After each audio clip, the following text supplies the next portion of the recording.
নমস্কাৰ মোৰ ফেচবুকৰ সকলো বন্ধু বান্ধৱীলৈ লগতে ঢেকিয়াজুলিবাসী ৰাইজ আৰু অসমবাসী ৰাইজলৈ নমস্কাৰ শ্ৰদ্ধা জনাইছোঁ। যোৱাকালিৰ পৰা ঢেকিয়াজুলিবাসী ৰাইজৰ মাজত যি উৎকণ্ঠা আৰু আমাৰ কংগ্ৰেছ কৰ্মীৰ মাজত যিটো উৎকণ্ঠা আছিলে সেই উৎকণ্ঠা ইতিমধ্যে অৱসান ঘটিল।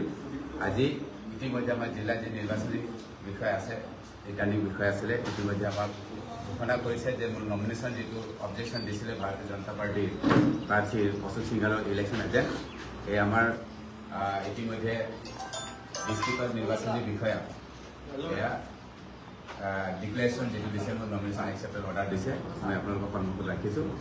এই বিষয়টো আপোনালোকক দেখুৱাইছোঁ আৰু জনাব বিচাৰোঁ যে বিজেপিয়ে অৰ্থাৎ অশোক সিংহাল ডাঙৰীয়াই যি ষড়যন্ত্ৰত লিপ্ত হৈছিলে এই ষড়যন্ত্ৰ আমি মুখীমুখি কৰিলোঁ। মোৰ লগত জিলা সভাপতি সংগঠন শইকীয়া ডাঙৰীয়া আছে। মই আশা কৰোঁ যে আমাৰ সকলো কংগ্ৰেছ কৰ্মী আমি এটা উদ্যমেৰে আমি আগুৱাই যাব লাগিব আৰু এই ধৰণৰ যি কূট কৌশল ৰচনা কৰা যিসকল ব্যক্তি আছে যেনে অশোক সিংহাল ডাঙৰীয়াই হওক বা আৰু যিসকল ব্যক্তি আছে তেওঁলোকক পৰাভূত কৰিবৰ কাৰণে আমি সকলোৱে শক্তি যোগাৰ কৰক আৰু এই হাতত 10-5টা দিন যি সময় আছে এই দিনত আমি ধাৰাসায়ী কৰিবৰ কাৰণে আমি সকলো প্ৰস্তুত হ'ব লাগিব আৰু সকলোকে আমাৰ বিনম্ৰ অনুৰোধ থাকিব যে আমি এই ধৰণৰ যি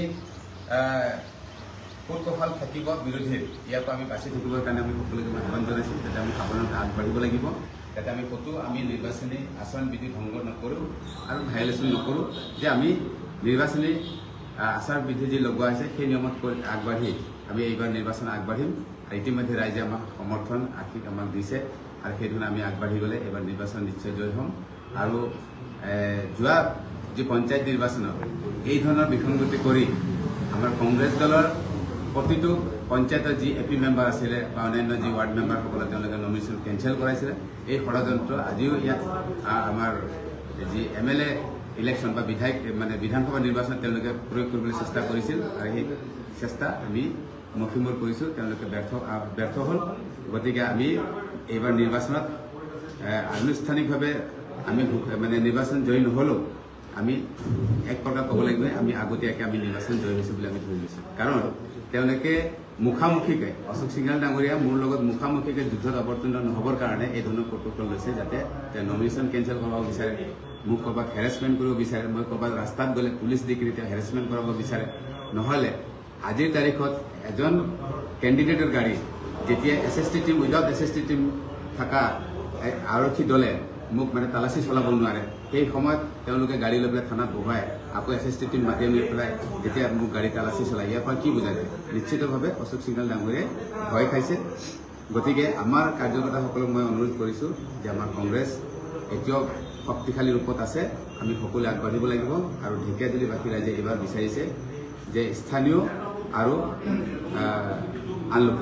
লোকেল এণ্ড আনলোকেল এই ইছ্যু আছে। গতিকে ৰাইজে এইবাৰ আমাৰ যথেষ্ট মৰম আশীৰ্বাদ জনাইছে। গতিকে আমি সকলো কংগ্ৰেছ কৰ্মীক অনুৰোধ জনাইছোঁ আপোনালোকে কোনো ধৰণে এতিয়ালৈকে মনত উৎকণ্ঠা ৰাখিব নালাগে, ভয় ভাৱ ৰাখিব নালাগে, আমি এতিয়া আগবাঢ়ি যাব লাগিব। গতিকে মোৰ আজিৰ এই লাইভত আপোনালোকে এই কথাখিনি জনালোঁ কাৰণ সকলোৱে মোক ফোন মাৰি আছে যে যোগাযোগ কৰি আছে যে কি হ'ল কি নাই খবৰটো। গতিকে মই আপোনালোকে এই লাইভৰ যোগেদি সকলো ঢেকিয়াজুলিবাসী ৰাইজ আৰু অসমবাসী ৰাইজ লগতে আমাৰ কংগ্ৰেছ কৰ্মীসকলে এটা বাৰ্তা দিব বিচাৰিছোঁ যে মোৰ যি নমিনেশ্যন তেওঁলোকে অবজেকশ্যন দিছিল যে ৰিজেকশ্যনৰ কাৰণে এই ৰিজেকশ্যন হোৱা নাই, মোৰ নমিনেশ্যন অলৰেডি একচেপ্ট হৈছে। মই পুনৰবাৰ এই অৰ্ডাৰ মই দেখুৱাইছোঁ, মোৰ ভেলিড ইয়াত লিখা আছে, আপোনাৰ লিখা আছে যে হেয়াৰবাৰ বাটাচোৰাং INC is declared as a validly nominate candidate.